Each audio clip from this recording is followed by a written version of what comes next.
Hey, everybody. Hi, guys. Well, from Salt Lake City, Utah, It's Thank God I'm Atheist. the podcast. I'm Frank. And I'm Dan. And coming up today, religious folk can kind of be a little funny about sex sometimes. A little wackadoo A little crazy. on the Just sexiality. get a little weird. Yeah, they got Got some hang-ups. they got their wacky Call them ideas. hang-ups. I would call them major hang-ups. What's hang-uppier than a hang-up? Oh. Whatever it is, that's what they are. Yeah, they've got some issues. Well, we'll talk more about that. We'll call some minor celebrities out, Yeah. or just one, Yeah. the one that everybody's calling out right now. Yeah, indeed. But first, before we do that, I'm going to take us to Arkansas. Oh, yay. Great state of Arkansas, Oh, good. land of 1,000 lakes. That's not Arkansas. Are you sure? It's, yeah. I'm pretty sure that there's not 1,000 lakes in Arkansas. What about 10,000? No. No. Arkansas There's is like probably barely a couple. yeah, and they're all man-made.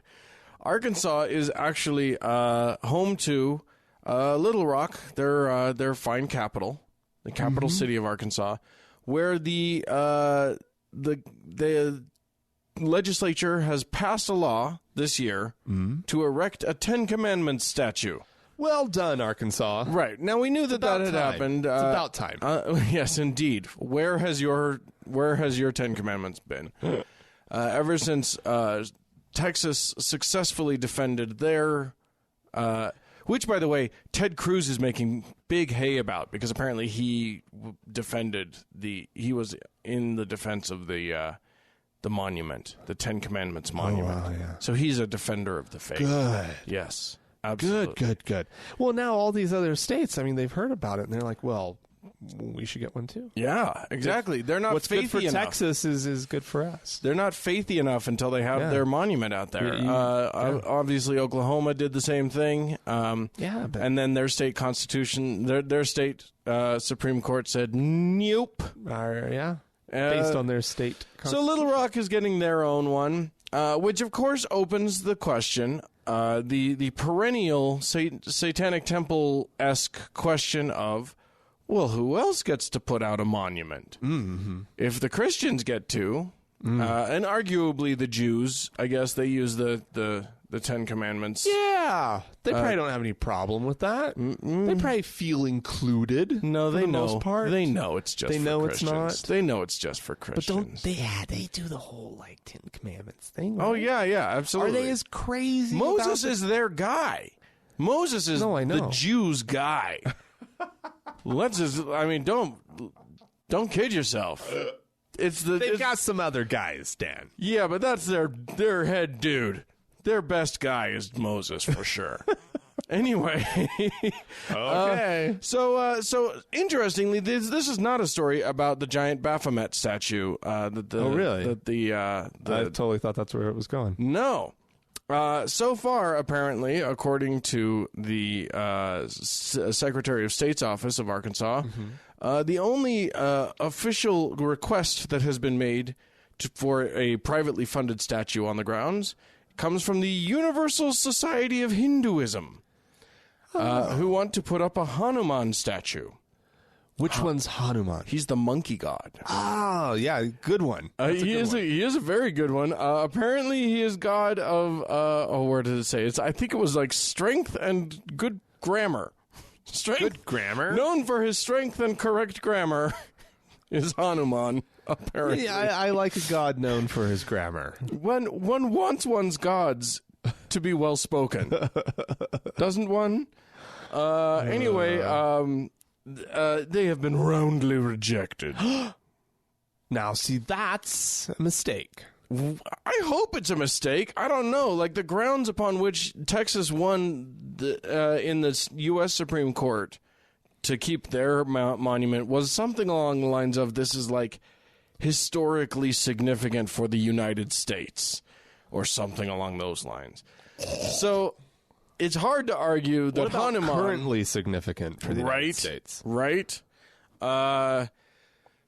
So yeah, it's this is a big question. There's no word yet as to What are the Hindus up to? Whether And are there that many in Little Rock? No, I don't think so. But I tell you what, they want to be included.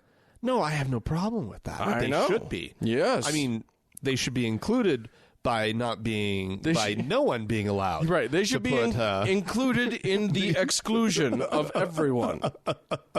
They should be included in the exclusion of all the religions from state grounds. But, yes. however, their society president, Rajan Zed, said that... That's not real. Zed? Just picked what? The letter at the end of the alphabet? Canadian alphabet? Of the British alphabet? I know, but if I said the English alphabet, which was what came to mind, it wouldn't have made sense. But anyway. No? That makes more sense for an Indian, doesn't it? I know. Anyway. Okay. You're trying to make the joke. I get it. Right. If permitted, he says, we planned to make it big and weatherproof, which I think are noble goals Weatherproof. for an outdoor monument. So they don't need a canopy. No, apparently not. And it was going to be privately funded. Scotch guarded. He said his statement said, besides honoring the Arkansas Hindus, this statue would raise awareness of Arkansans about Hinduism, oldest and third largest religion of the world, with about 1 billion adherents and a rich philosophical thought. So yeah, I agree with that. That's it's a big religion.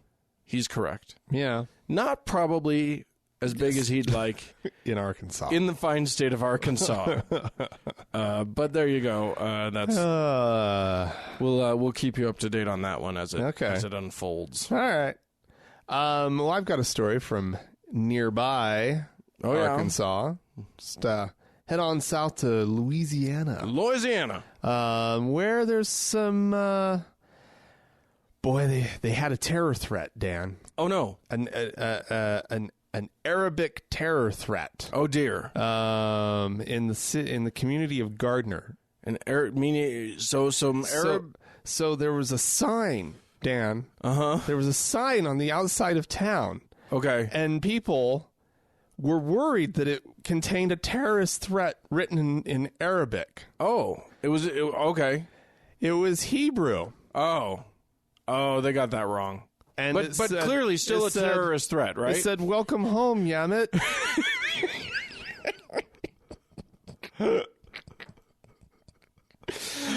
Oh my God! Somebody call the cops! The Jews are welcoming people home. just if you're welcoming someone home to Louisiana, write it in goddamn English, will you? Or French. You could do also, French. Here's a picture of the sign, Dan. Yeah. You don't have to know what that says. Do you know whether that's Arabic or not? To be honest with you, I've seen a lot of Hebrew. That doesn't look like the Hebrew that I've seen. Well, admittedly, someone said that it does seem like a child hand wrote it. Oh, okay. Or someone who isn't that familiar with Hebrew. It doesn't look like Arabic that I've seen either. It looks right, but that was the question. Right. Would you confuse this with Arabic? Would you think that jihad had come to Gardner? I would look at that and think that it might be Klingon. It doesn't look like any alphabet I've ever seen. It's too rounded and not abrasive enough. It says to be Klingon. Dan. Anybody would know that. Right, it's true. I don't know my I haven't seen any Klingon written out.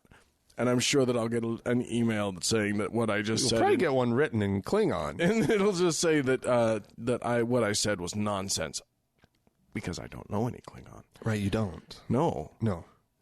You probably I wonder, know some Klingon. No, I don't. I'm not that person, Dan. I'm not the friend of ours who you know that person who, when asked how much Klingon she knew. She responded by saying she could ask for where the restroom is. If stranded on the Klingon homeworld, she would be able to find her way to the nearest women's restroom. She could say, "Donde está la biblioteca?" No.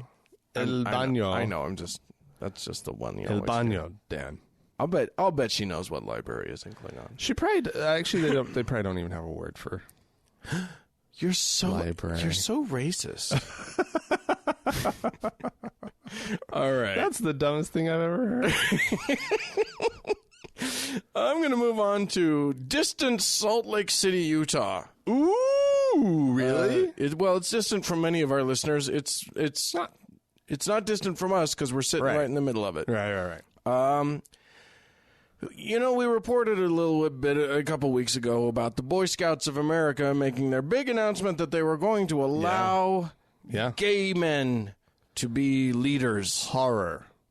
It's absolute horror. Just a nightmare, Dan. It's just a goddamn nightmare. Well, let me tell you something. The Mormon Church has been freaked out ever since. Because they are one of the biggest. Like, every boy in the Mormon Church has to be in Scouts. It's just one of the things that you do. Yeah. And now, what are they going to do? Are they going to support an organization that allows gay men? Yeah, Dan, they're losing. They're losing the battle. They're losing. They thought they had enough money that they could just win. They thought they were the Koch brothers. Yeah. They thought they were at that level. Turns out they were the Pepsi brothers at best. That's a bad joke. They do have stock in PepsiCo, or Coke. Maybe it's Coke. Maybe it's both. I don't know, according to a thing. Anywho, so what they've been considering, or what we've been hearing all these reports that the LDS Church has been considering. These are the Mormons, by the way. If you don't know LDS, the Church of Jesus Christ of Latter-day Saints, that they've been considering breaking off and starting their own boys program. Yeah. Which is what they do for the girls. They've got their own program for the girls, but they send the boys off. Lord Baden-Powell takes care of the boys for their younger years. Apparently, they have made their decision. Yeah. They are not severing ties from the old BSA. We were wrong. Yeah. Or I was definitely wrong, because I was coming down firm on... They're going to split up. They're absolutely going to split. Yeah. I'm curious about what went into it, but knowing what I do know about the Mormon Church, it wouldn't shock me if somebody actually just crunched the numbers as to how expensive it would be to figure out their own program and just went, fuck it, let's just do it this way. Well, I mean, the fact of the matter is, do they also maybe just kind of sort of read the writing on the wall? Yeah, I mean, I'm guessing a lot of them don't care. They probably would. I mean, what kind of press would they get for being such fraidy cats about the few gay men out there who might be leading troops? I got news for you. That they would pull out their, however many numbers of kids. Well, here's the big thing. They're still not going to allow any gay men to be leaders in any of their troops. Well, in their troops, yeah. So it changes fucking nothing. Yeah. Well, except, I mean, the thing is... It's just an association thing. If you go to a scout camp... A jamboree. Or wherever, some big event, or you take your kids to summer camp, and it's run by the council. Right. And the council's picking the people who are, talking and running the shit. Right. There could be gay men mixed in there. Oh, my God. That's what they're concerned about. They're terrified. So... Those someone teaching those boys how to tie knots the gay way. I know. Oh, that is a fine bowline. Good job. I've got news for these people. It's always been the gay way. It's true. Boondoggle, you're looking mighty sharp in your uniform there. That would be one adult man to another adult man talk. Yes. We're not talking about pedophiles here. No. There are plenty of pedophiles in the BSA. It happens. Plenty. I would assume that it happens. But straight men do it as well as, I don't know. They're pedophiles. Well, a straight man's far more likely to be a pedophile than a homosexual man. Is that true? I believe that's true. Seems true. Maybe not individually likely. It's much more... I can't remember how it works. But kids get molested by straight men. Yes, absolutely. That's what I'm trying to say. Right. Good family men. Yes. We'll do this. That's plenty. That's the typical pedophile. The point that we're trying to get across here, listeners, is don't trust men. Ever. Yeah. For any reason. Except gay men. Except gay men. Boondoggle. Except Big Gay Al, the gayest of all the Boy Scout leaders. So today we're working with feathers. Oh, I'm going to get some hot glue. It's just going to be a party. I brought glitter. He's finally let back in. It's so nice. Oh, it's so sweet. All right, Dan. Yeah. I've got some news for you, Dan. Well, good, because this is the news section of our program. This is a very interesting one. Okay. So Rome, right? Sure. That big old capital city of Italy. Yeah. Heard of it. Also, inside of its borders are the borders of the Vatican City. Okay. Yeah. So this place is Catholic. Smallest country in the world is Vatican City. That's true. And they're Catholic. Yes, Dan. That's where I'm getting very much so. Get this statistic, Dan. 97.9% of Italy's population. We're not allowed to round up to 98 at that point. Have been baptized Catholic as of 2009. Sure. Okay, so this isn't just like traditionally Catholic, right? Just because you've been baptized Catholic doesn't mean that much. But these people still adhere to Catholicism, right? Catholic baptism is not exactly chosen by the person being baptized, right? They're like 0 years old. I just want to lay out how fucking Catholic this place 98%. Rome, the city of Rome, is planning on naming a square after Martin Luther. What? I was positive you were going to say King Jr. after that. I'm like, wait. No, Martin Luther, the great reformer. Wow. Yes. I'll tell you what. That's a powerful 2% lobby right there. 435,000 Italian citizens identify as Protestant. Sure. Apparently, this came up. This is what kind of blew my mind. The request was made by Seventh-day Adventists. Oh, I don't know why. Former Seventh-day Adventists out there, let us know why they would be so obsessed with Martin Luther. Well, I mean, he invented the whole Protestant thing. He didn't invent it, but he gave it wheels. He gave it traction. Yeah, it didn't really go until he did his thing. Until he nailed his grievances on the church door. On the church door, right? Yeah. Something like that. Yeah. So yeah, this is interesting. It's over. Which hill was it on? God damn it! But it's over by. It's on the Oppian Hill. What are there? 9, 7? How many hills are there in Rome? It's a park area that overlooks the Colosseum. Oh, I know where that is. Interesting. How many hills are there in Rome? I thought it was like the 7 hills. 7 hills. There's a number of hills in Rome. They count the hills. Apparently. They love the hills. They love their hills. Yeah. You don't want to fuck with their hills. I think there are more hills now that the city's larger. They gained hills. Yeah, they gained hills. They hilled up. Anyway, this is one of the old hills. Anyway, they isn't that fascinating?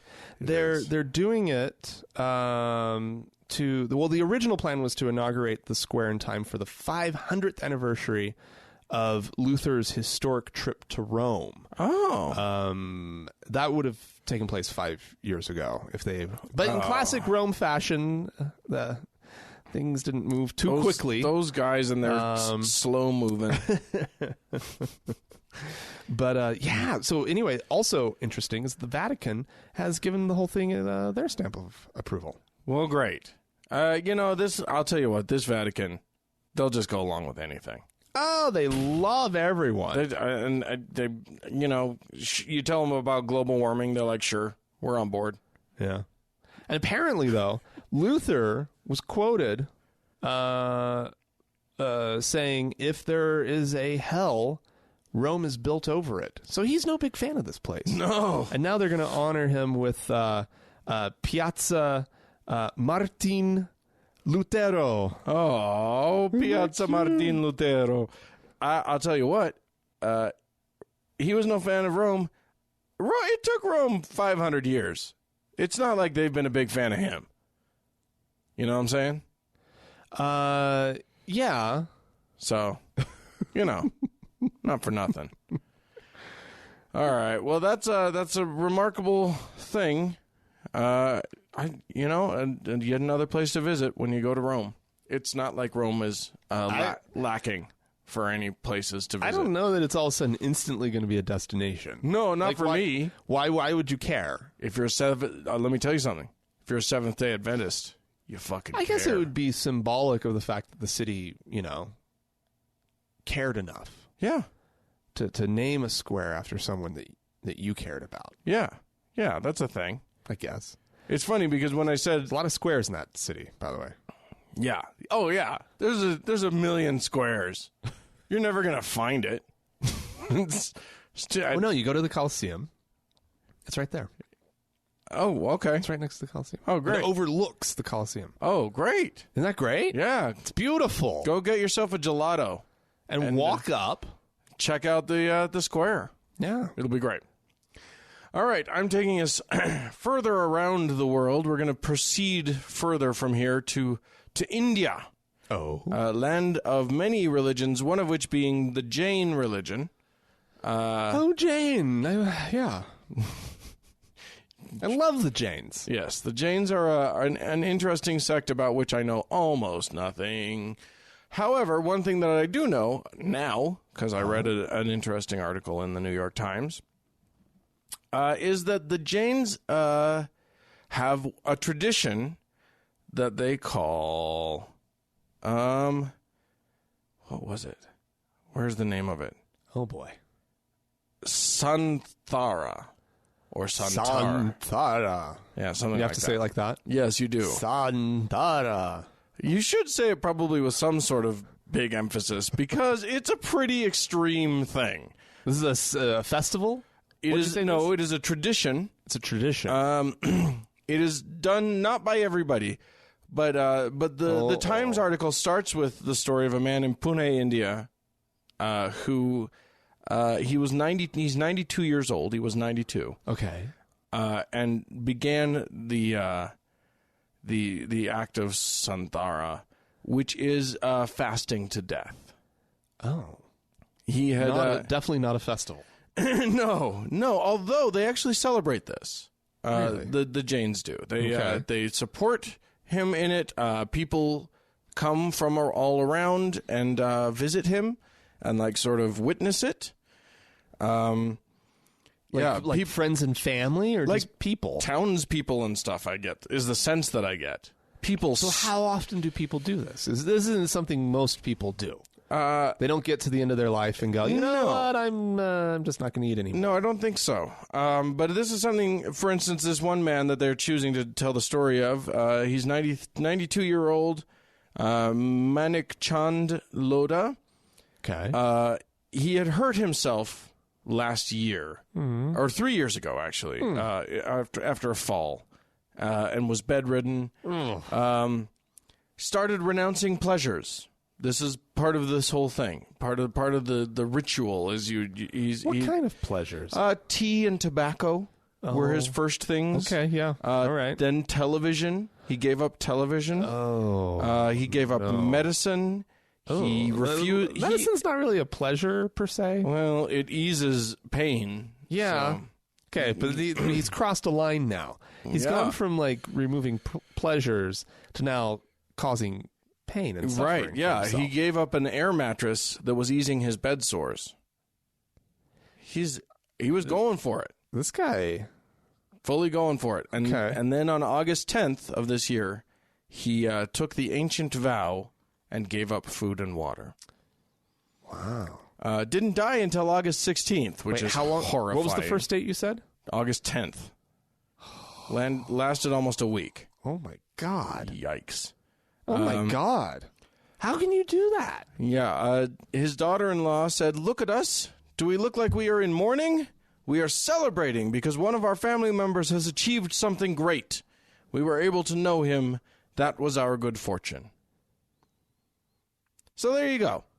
There's a thing that they do. Okay. I was expecting a shoe to drop at some point in the story. Be funny, but that's fine. No. Nope. This one's not one of those. This guy, here's an interesting fact about his thing. He took his vow the same day that a high court judge in the state of Rajasthan declared the fast to be the fast unto death to be a form of suicide and therefore illegal in India. So this is now, another one of those places where religion and law are going to be bumping heads. It's expected to go to the Supreme Court. The last memorable time that this happened was in 1987 when there was an act that banned glorification of suti, which is a ritual in which widows climbed onto their husbands' funeral pyres and were burned to death. Yeah. Okay, that's a problem. That's horrific. There's a lot going on there. That's okay, big problem. A 92-year-old who stops eating food and water, I have very little trouble with problem. I have trouble with it, meaning it sounds horrific and awful. Yeah. But he became a celebrity for a little bit.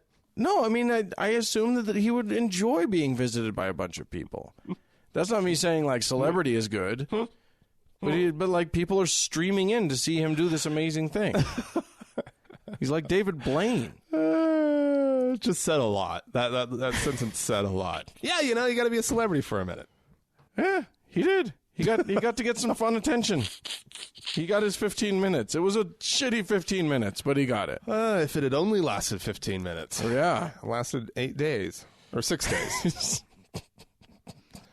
You made it sound like the whole Jewish candle thing.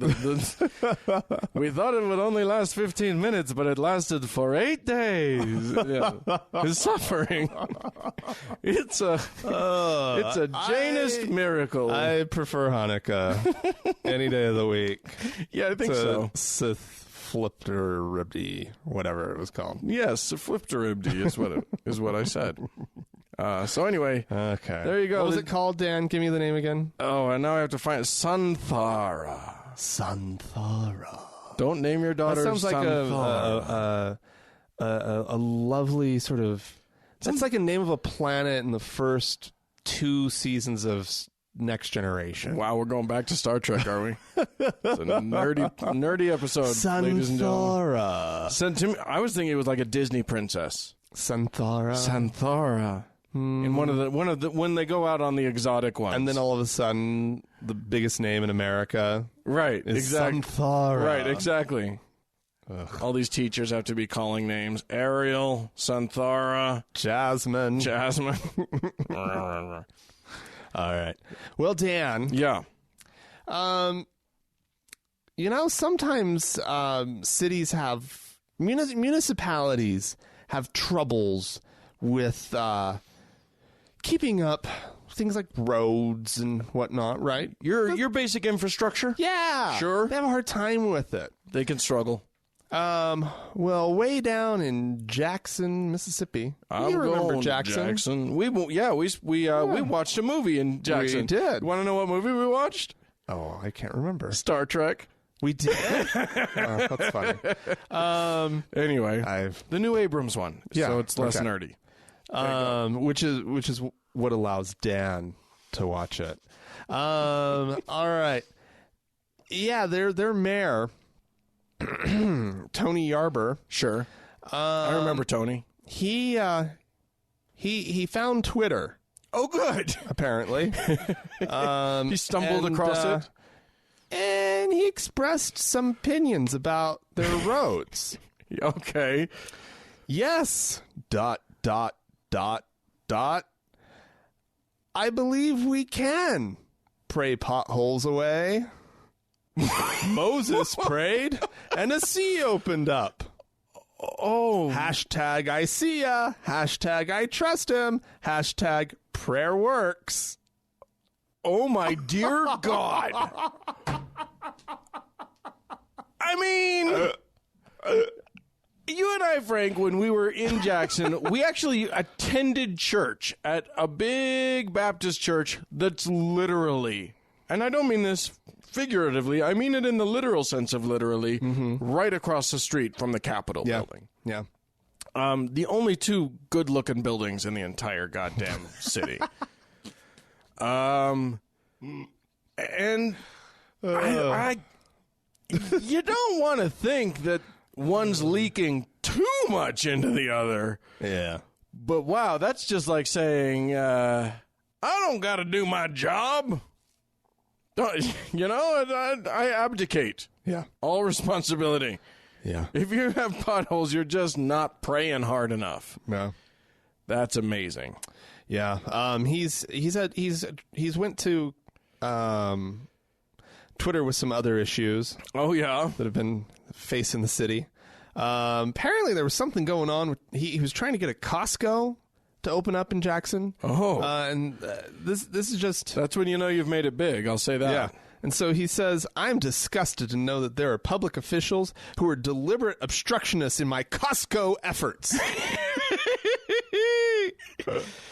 And then another tweet on the same topic. Very poor display of your love for Jackson while obstructing its progress. Hashtag Costco.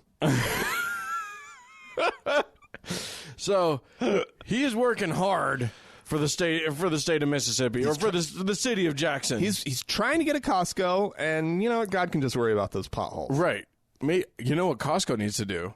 What's that? They need to send him a tweet that just says, "We're trying to come, but there's too many potholes. Our truck got stuck in one of your potholes." Right. We're worried about the safety of our drivers, so we can't send them in yet. Yeah. Fix your potholes. Jackson. We'll come. Oh, my goodness. Bye. Well, if you have any better ways to handle potholes than Jesus, you can send them in to us. Write to us at podcast@thankgodimatheist.com. Or tell us about it by leaving a voicemail message at 424-666-8442. Do that, or you can go to the Facebook page. That's facebook.com/TGIAtheist. Or also on Facebook, you can look for the TGIA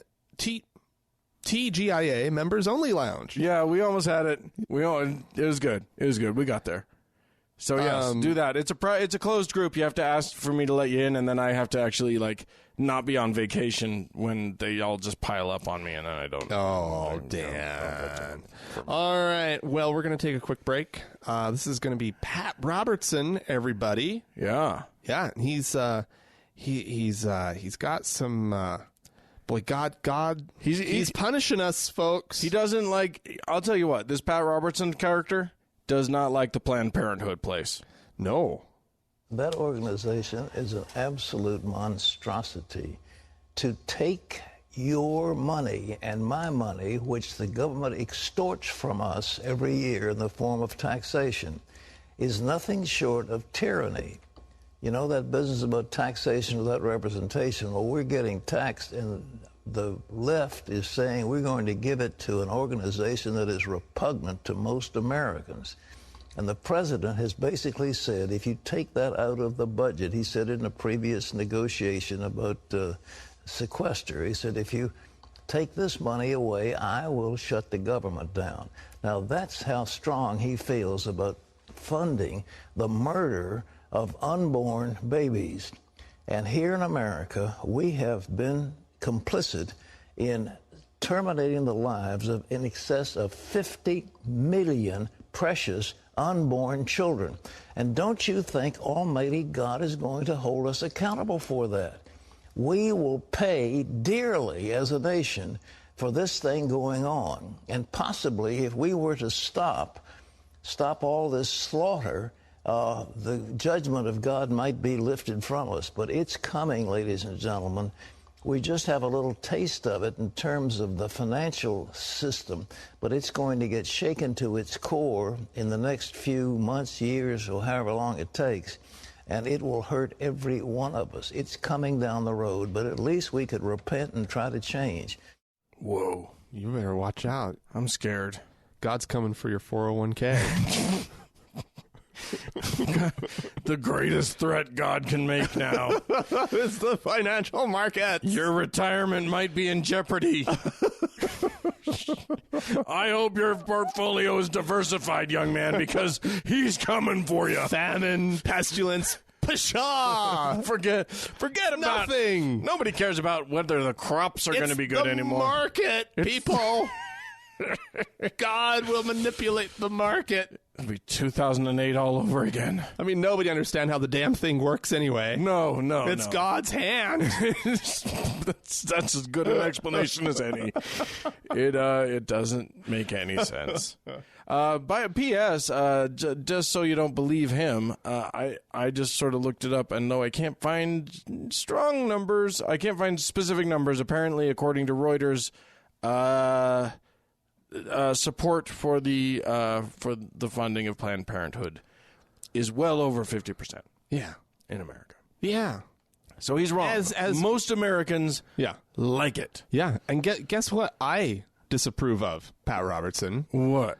The government continuing to subsidize your ministry. Yeah, that's what I have a problem with. Yeah, I don't like that very much. So I think we both have things to disapprove. Yeah, of in each other. Shame on all of us, frankly. No shame on him. Oh, just shame on him. That's right. Good God. Well, we had a few of you write in and call into us. Actually, this week was a bumper crop of callers and writers in. Indeed. So don't be offended if we didn't use yours. We had a lot of folks. I'll start with an email. Okie doke. From Johns. He says he's 17. He says, I was raised in Assemblies of God in suburban Pennsylvania. I believed everything I was told. I spoke in tongues many times during my teenage years and gave life my share of proselytization, apologetics, and sincere faith. While attending a church camp, I began questioning the church. By the end of the week, I returned from church camp an agnostic, while everyone else returned with thriving in their faith. He says. That was he says that backfired. He came out to his parents in September of 14, about a year ago. My dad seemed mostly okay, but my mom took it very badly. Since then, I've become an agnostic atheist and feel that even in my ever-shifting youth, this feels like the label that best fits for me. Anyway, he wanted to... You remember a week or two ago, Ethan wanted some advice for how to come out of the closet. He's both atheist and gay. The double whammy, the infamous double whammy, the bifecta of the gaytheist horror. Anyway, bifecta's not a word. No, but you made it up, and I'm going with it. It is. It's now a word for sure. How many fectas are there? There's probably as many fectas as there are numbers. The octafeta. The dodecafecta. Anyway, so here's his advice. He says, it's something I don't think people stress nearly enough. Stay calm. He says, people often come out with heated results, as I did when I first came out. I made the best effort possible to keep a level head, and it really helped in 2 areas. And then he lists 3 areas. They don't teach the kids well these days anymore. You're such an ass. I'm just teasing Ponce. Johns. Sorry. I was thinking Ponce de Leon, apparently. But his name is Johns. Johns de Leon. Johns de Leon. He says, 1, it kept the situation to a duller roar. Okay. 2, it makes you sound more like the voice of reason. Okay. I like this. I like this. He said, "Who sounds better, the banshee or the bird?" I think that's a lovely. That's a lovely saying. That sounds like some ancient Hindu saying or something. Yeah. And he says, "You stay more on top of the situation." Anyway, I thought that sounded very nice. Thanks for writing in, Johns. I would also add, cry hysterically a lot. Yes. Because your parents are naturally going to want to comfort you. Yeah, exactly. That's a good one. Cry, just be so pained that they don't even have matter of fact, do it so loudly that they can't get a word in edgewise. Make your pain so loud and so present that it's all they can do. Matter of fact, start that before you even say anything, so that whatever you say, they're just like, "Oh my God, we got to fix this." Yeah, they think you're going to say that, like, you set your sister on fire or something, right? No, you just don't believe in God, right? Oh, it's only that. Oh, well, bad. Only that. Yeah, okay. And then if they start to yell at you, just cry even louder. Just cry their fears away. No, it's obviously terrible advice. I like your advice, Johns, the best. Johns. Oh, I thought the first time you said it, I thought I heard a T at the beginning. Nope, just Johns. Oh, okay, better. And I'm going to do another one, and then I'll have you do a voicemail. This is from Rabbi Gruber. Hello, Rabbi. Always a delight to hear from Rabbi Gruber. We talked about Jews and pork, and we didn't really know how kosher worked. Basically, all we have to do is say the word Jew, and he's going to help us. And say something else. We'll get it wrong. And then he Rabbi helps us Gruber out. helps us out. Yeah. We don't need to get it right. We've got a Gruber. We got a rabbi in our corner. Anyway, he said, pork. Yes, silly Mormon boys. An observant Jew would not eat something that touched pork. So we were talking about, like, maybe you could, like, scrape away the pork. Yeah, that was more you than me, but yeah, I won't. Anyway, he said observant Jews will not even use the word pig. Yeah, remember that? You had a story like that. Okay, maybe I did. 3 or 4 years ago. You act like I listened to this show. I just record the show. It's up to others to actually glean any useful information from it. All right. Anyway, yes. And then he also wanted to comment on the pledge, and I thought this was a really interesting thing that he had to say. Because last week we talked about the Pledge of Allegiance. You all will be hearing more about that coming up. Indeed. He said, I think that for the Jews, it would be difficult to say, as you did, that the U.S. is like any other country. This is the only country that never had government-endorsed anti-Semitism. George Washington wrote a letter to the Jews of Newport in 1789 in which he promised that in the U.S. government, that in the U.S. the government would give, quote, to bigotry no sanction, to persecution no assistance. This was so beyond revolutionary at that time. Jewish scholars had to coin a new term to differentiate this country from any other country we have dwelled in before. Malchut sells chest.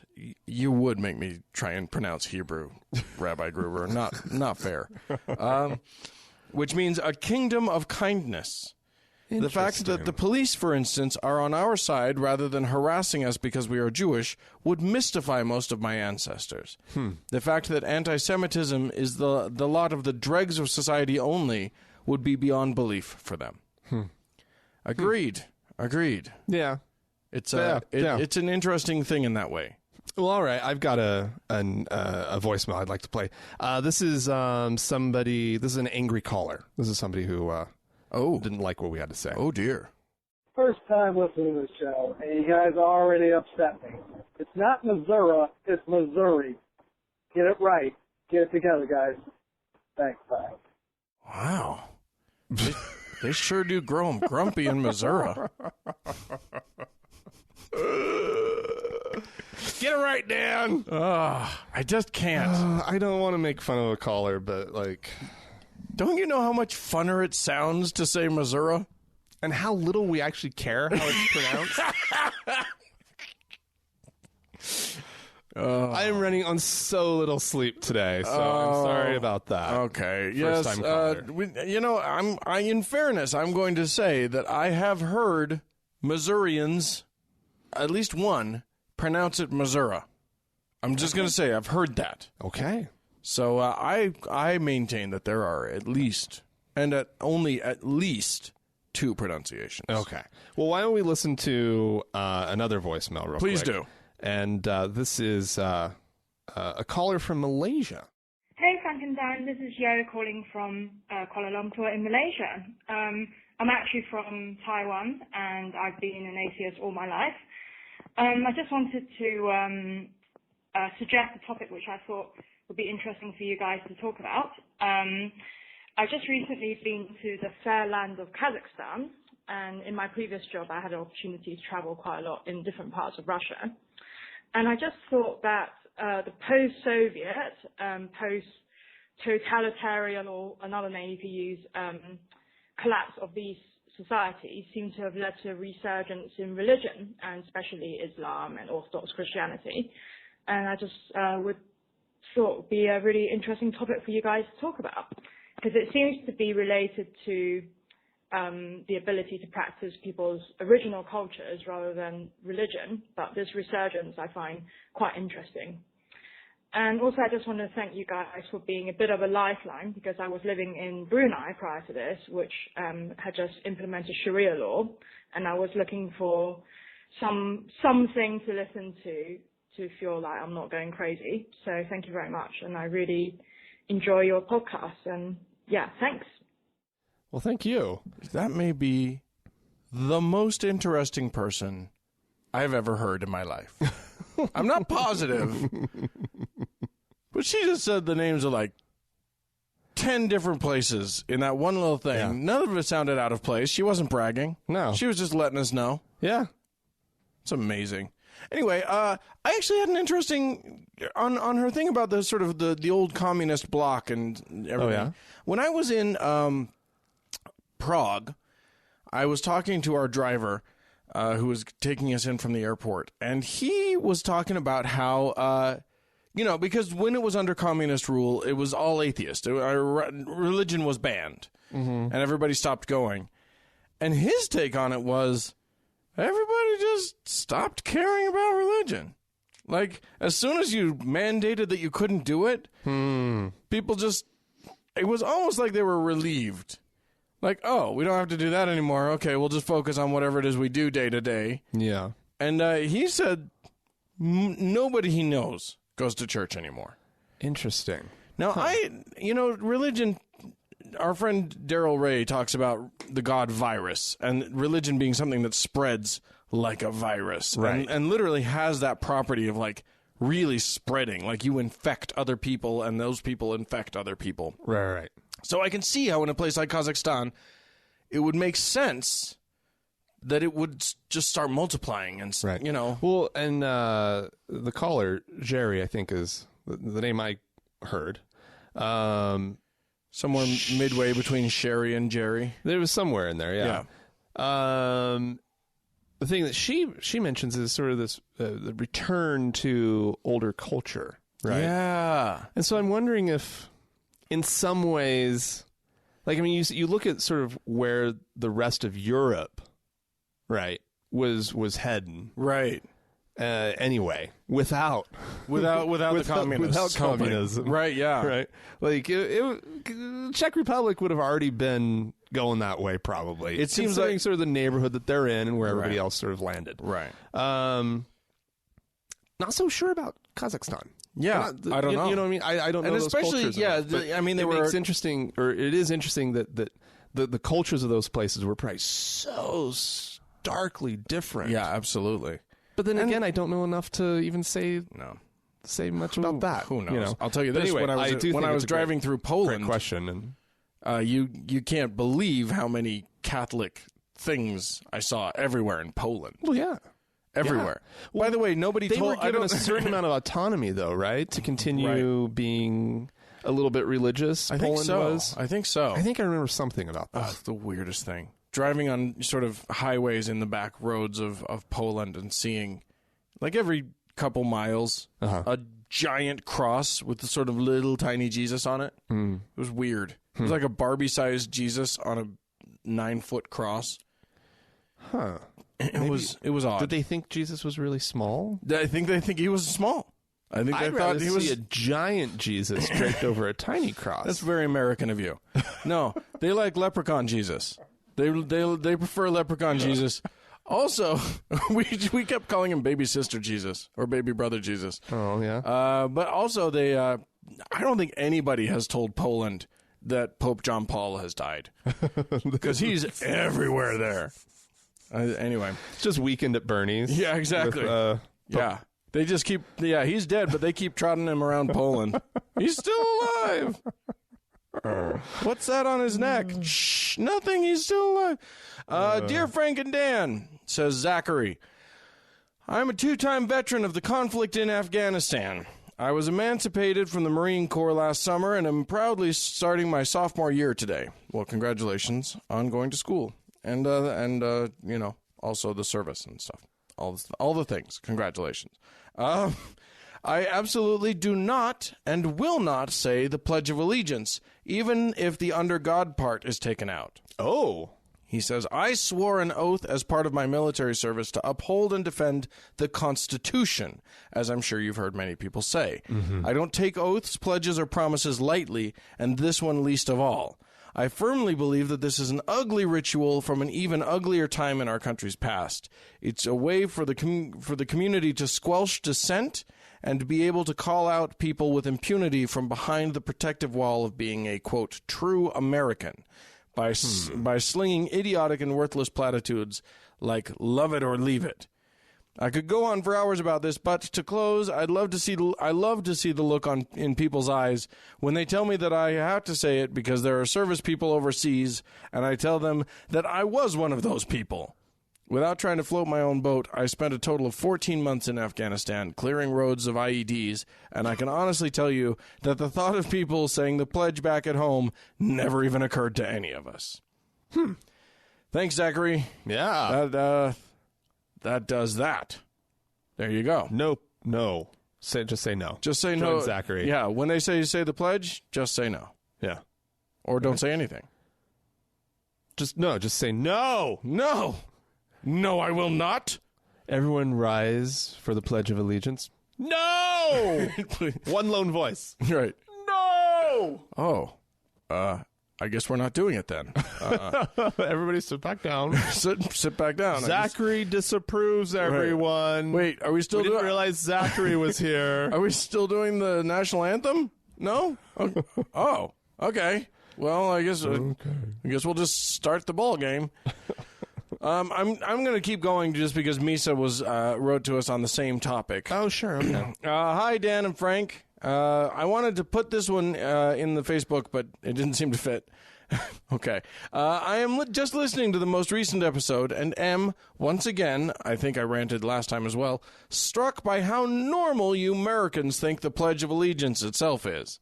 I know it is thought of as patriotic, but as a European, I am perhaps more aware when something has slipped more over to nationalism, and that definitely crosses that line. And having kids say it daily, who don't understand what they are saying, is also truly creepy. I mean, really, really frighteningly creepy. Surely I am not alone in this. Best wishes, Misa. Yeah. So, I mean, I chose her as sort of a representative of this point of view because we had other people from other countries write in to say how creepy it is. Yeah. Is this Misa from Finland who's written it before? Yes, I think so. Okay. Yeah, she's Finnish. Yes. Or a Finn. She's possibly a Finn. Okay. Misa, I'd be creeped out by it too. Yeah, the American culture is kind of funny. I mean, when you think Americans are funny. We say the darndest thing. Americans say the darndest pledges. Including the pledge. Yeah. No, I mean, of course it's creepy. Yeah. Yeah. It is. Don't worry. Most of us don't even think twice about what it means. Even the ones who, love our country. They're least likely to think about it. Dan. Yeah, they don't think about it at all. They just blather it out. And they do still think that there's 2 witches over there standing, Or 4 witches. 4 witches stands. 4 witches stand. 4 witches stand. Yeah. No, that was just you. No, I'm not the only one. All right. Do we want to listen to... Yeah, do another voicemail. A caller who has a situation at work. Hey, Frank and Dan. This is Dan from Portland, Oregon, and I work in a warehouse, and a temporary employee just started recently, and I probably wouldn't be having this problem if he wasn't super cute. But I saw him walking around with a BYU Idaho shirt the other day and thought, oh, what a shame. Then today, I see he's wearing a shirt that says, porn kills love. Wondering if you guys have any idea what to do about this situation. Anyway, love the podcast. Thanks. Porn kills love. Yeah. It's interesting. There's a big surge in religion right now against pornography. Because it kills love. The great demon porn. Or corn kills love, which is what I... That's what you heard when you first heard. Yeah, well. That didn't make any sense, so I had to... I don't know. If you've got, one of those intolerant stomachs for corn. Corn intolerance? Corn intolerance. It's that horrible... I would feel very badly for somebody with corn intolerance in this country. It's in everything. Yeah, it's true. But nonetheless... So here's the deal. We decided that we would let that voicemail launch us into our segment, our next segment, which is... I wanted to talk about this concept of porn addiction, sexual addiction, all of these terrible, terrible things. Yeah. In part because they may not be real things. No, I've heard about these, Dan. I've heard about porn addiction a lot. From all the sources. Here's the thing. Even within the therapeutic community, there is great controversy as to whether or not porn addiction is even real. So much so that it is not in the DSM. The DSM-5 that came out a little bit ago. I don't know how long. Well, wouldn't it have to be more like porn obsession or something? Because porn addiction, that just seems like a weird use of the word addiction. Well, I mean, addiction is a defined thing. Okay. And the problem is that there isn't enough data to actually talk about it as an addiction. Okay. People have been looking at it for a while, but there just isn't. It doesn't seem that there's enough data to actually call it a disorder. Huh. But the big thing, this sort of came to light this week as people started talking about this Josh Duggar fellow. I am so tired of him. he's I don't know, he's kind of the gift that keeps on giving. Yeah, there's that, but I'm tired of him. I was tired of the Duggars until he started popping up. Anyway, for those of you who don't know, this is the son, the eldest of the 19 and counting Duggars family. Lord. Father Jim Bob Duggar and his mom Michelle. I only just realized that his name actually is Jim Bob. It sounds. How could it possibly really be Jim Bob?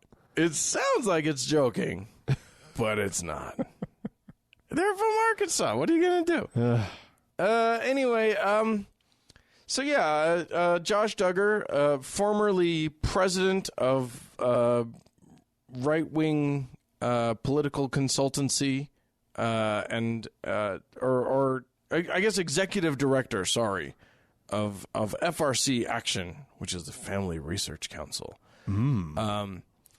Now it turns out he may not have been quite as good at right-wing conservative values as he had let on. Okay, what do you mean?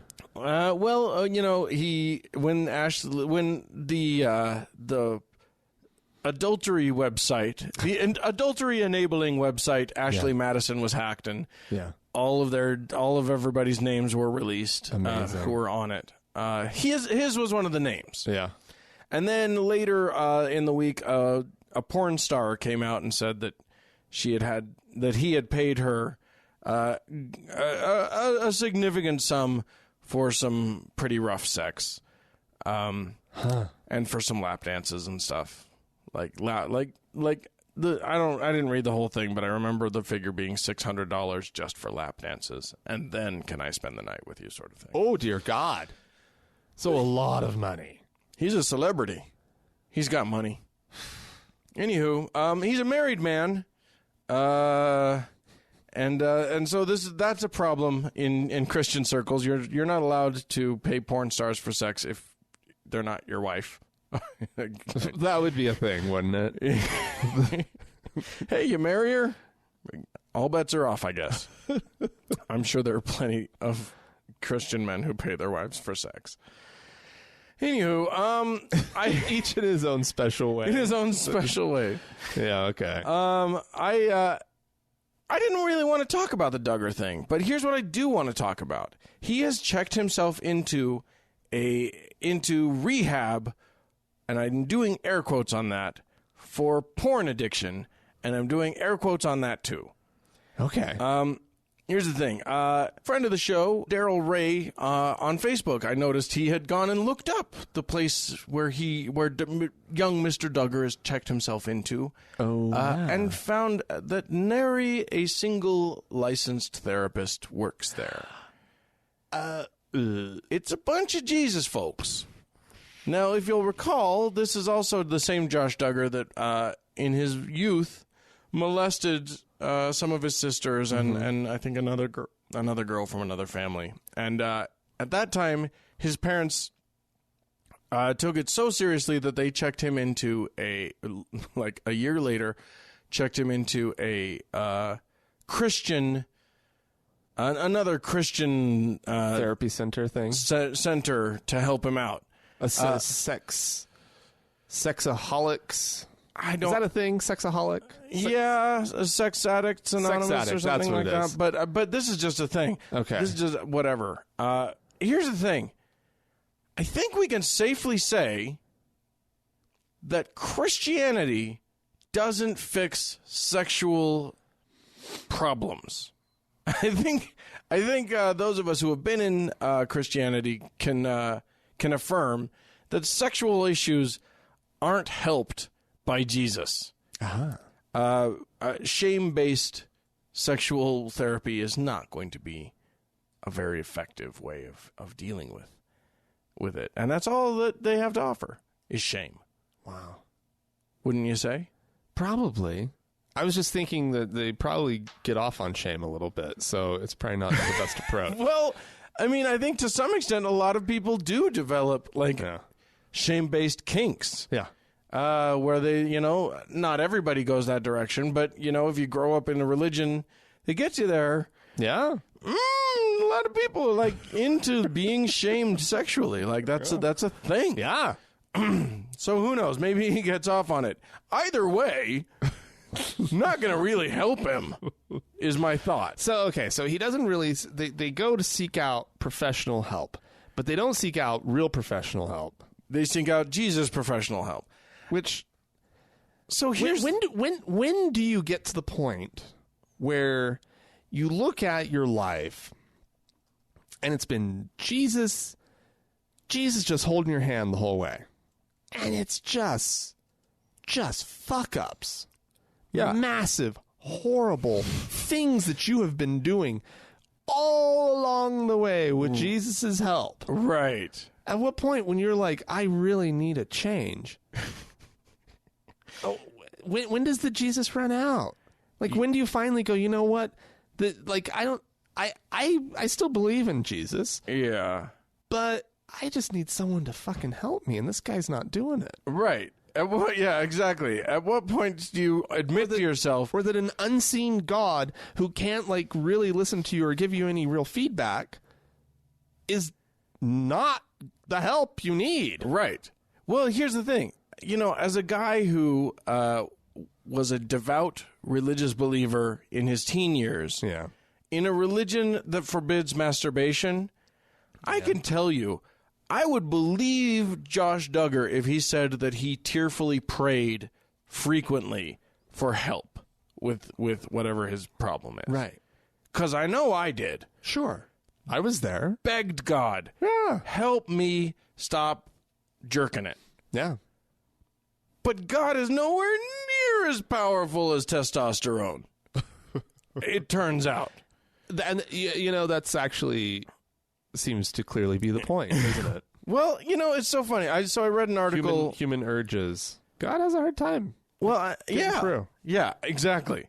all of the things that are basically human, which, by the way, theoretically, God made us this way. Yeah. And then he's like, fuck you if you're going to be like that. Yeah. Which I think is a dick move on his part. But that's neither. Here's where I really wanted to get to. I read an interesting article in, I think, Slate. Mm-hmm. That was it's full of interesting articles. Yeah. I'm just sorry.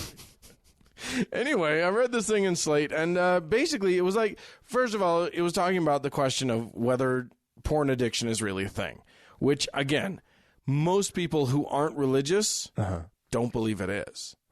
There can be unhealthy relationships with porn, I think. Oh, but, yeah. But it doesn't come anywhere near the level of addiction.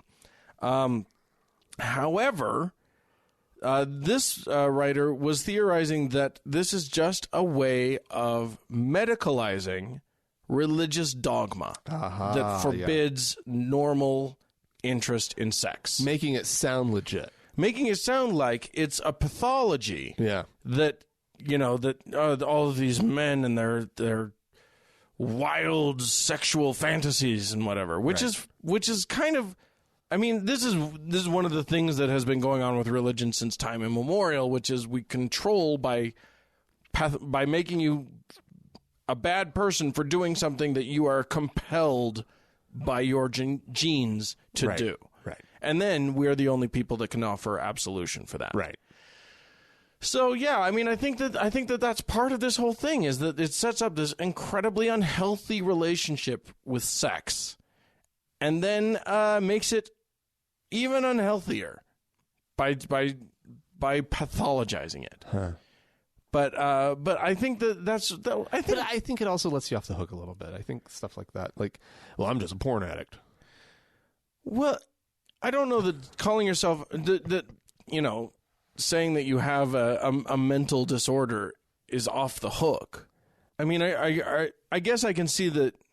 Here's the thing. He's trying to get absolution for marital infidelity by saying that porn is somehow to blame. Yeah. And his lack of control over it. Yeah. Because it's something that's wrong with him. Right. Yeah. Right.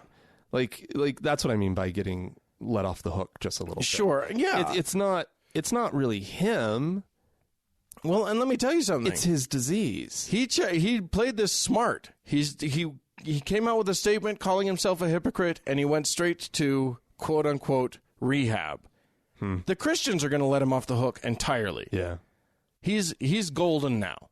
Right. He's okay in their book because we're all flawed and we're all sinners, and Jesus forgives, so we will too. Right. Now, if he had come out as gay, he would never be forgiven ever. Is my opinion on that. Right. No, yeah, you're right. I think they'll let him off the hook entirely for this. They've done it for so many before him. Yeah. Well, and the thing is, that's the thing. They all struggle with sex. Right. Jim Baker. Because the fact of the matter is, you put limitations on your sexuality, like Christianity, like the brand of Christianity that they subscribe to. Right. Puts on your sexuality. Sure. Then you're going to, quote unquote, have problems with your sexuality. Right. Absolutely. And it's a given. And every one of the men who are reading about Josh Duggar have had fantasies. Yeah. They've looked at porn that they're not supposed to have. Yeah. According to their religion. Yeah. Now, anyone who has a healthy view of sex knows that a rich fantasy life is fine. Absolutely. It can be great. If you're married, but you have fantasies about a whole island of sexy people just coming right at you, that's fine. All of that's fine until you add religion to it. Frank's laughing at me because he doesn't like my island metaphor. Or image. No, it's funny. Sex Island, man. Yeah, Sex Island. Why wouldn't that be great? Yeah, no. I think everybody has some version of that. Sure. Yours is Sex Island with sexy people that was literally you. out of the blue. That's definitely not mine. I'm not going to share my fantasies with you people. You're all dirty Sex people. Island. Sex Island. Next season on You heard Sex it here Island. first. If you see that on ABC, I get royalties. That's all I'm saying. It's probably already there. I think Tina Fey beat you to that one, actually. Yeah. Oh, really? Right? Well, it's the MILF. Oh, right. MILF Island? MILF Island. Oh, that's right. That's right, MILF Island. I remember that now. Anyway, but if that's your what floats your boat in your fantasy life, yeah, fine. It's not going to wreck your marriage. It's going to be fine. Right. Unless you think that it's the end of the goddamned world. Mm-hmm. In which case, you'll start to think of yourself as a bad person, and it'll make things worse. And suddenly you'll think, well, if I'm a bad person, then I might as well be bad. And then you go and you go on Ashley Madison and you fuck some porn stars and stuff. Yeah. Yeah. Well, and weren't most of the women on Ashley Madison just staffers posing as women and keeping accounts running? It does seem like there was a large percentage of that. Or I think I read something. I think I read something about like a lot of men posing as women. Ashley Madison, yeah. Oh, it just had to be the most. It's the saddest thing in the world. Wow. I mean, I get it. Frankly, from my point of view, I just think if we're going to acknowledge what human sexuality actually looks like, I think we should be okay with Ashley Madison. I think we should say, look, I mean, it's for cheating, and I don't like cheating. That's the problem. I don't like the clandestine nature of it. I don't like the dishonest nature of it. That's my problem with it. But if someone people want to go hook up and everybody knows that everybody's married or whatever, okay, why? Fine, whatever. Yeah, I mean, if your marriage has rules that say we can have sex with other people, sure. Who's to judge? That seems more natural to me than monogamy.